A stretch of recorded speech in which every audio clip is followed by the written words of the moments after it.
Salut, c'est Trado. Voilà ma vidéo de mise à jour pour l'or.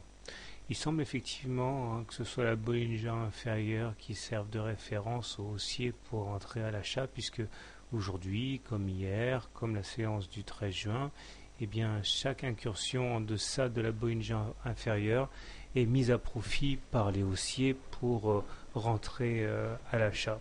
Bon, sinon il n'y a pas grand chose à rajouter, puisque au-delà, les indicateurs techniques demeurent toujours aussi ambigus, voire mal orientés, avec un MACD qui est en dessous de son signal, au même titre que le stochastique, et un momentum négatif. Donc nous sommes toujours dans une dynamique assez baissière, d'autant que nous sommes en dessous de la M20. Comme cette M20 est croissante, on n'est toujours pas en tendance baissière, mais à tout le moins, la tendance haussière est cassée. Il faudrait qu'on repasse au-dessus de la M20 pour que cette tendance redevienne haussière. Malheureusement, on a assisté aujourd'hui, comme c'était prévu, à un croisement M7-M20. Fort heureusement, ce n'est pas un croisement fort, c'est un croisement faible, si bien que sa portée négative n'est pas aussi importante. Il demeure que certains traders tradent ce genre de signaux, un croisement M7-M20, et cela se traduit clairement par une certaine pesanteur sur les cours, puisque ces traders vont donc vendre à découvert l'or. Mais ce que je remarque également aujourd'hui, c'est la hauteur, la longueur de la mèche basse qui montre qu'on termine bien au-dessus des plus bas du jour. Autrement dit, il y a eu des rachats à bon compte assez massifs.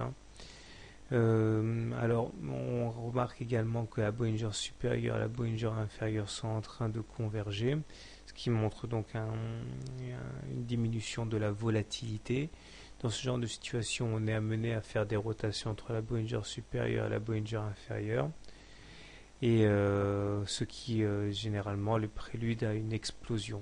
Alors, dans quel sens? Généralement, il faut regarder du côté de l'unité de temps hebdo pour savoir de quel sens ça va exploser. Mais pour l'instant, on n'y est pas. Pour l'instant, c'est simplement la Bollinger supérieure inférieure qui commence à former un canal. Donc, clairement, si vous voulez acheter l'or, eh bien, toujours pareil. Soit vous dites que ce qui a fonctionné 3 fois fonctionnera 4 fois, à savoir achat de la Bollinger inférieure. Soit vous attendez éventuellement que l'on purge le mouvement baissier et qu'on a éventuellement cherché le support à 1471, bien que je doute qu'on y aille. Maintenant, si vous êtes baissier, vous avez un bon point d'entrée là, puisque vous avez la M20 et la M7 qui sont au-dessus des cours et qui vont déclencher des mouvements de vente à découvert à leur approche. Donc vous avez un bon point d'entrée sur M7 et M20. Maintenant, autre point de short intéressant, c'est le contact avec la Bollinger supérieure, mais on n'y est pas tout de suite. Voilà, quant à moi, vous savez comment je fonctionne. On est en dessous d'une M20 croissant, donc il n'y a pas de tendance, donc c'est pas le genre de marché que je tends à privilégier.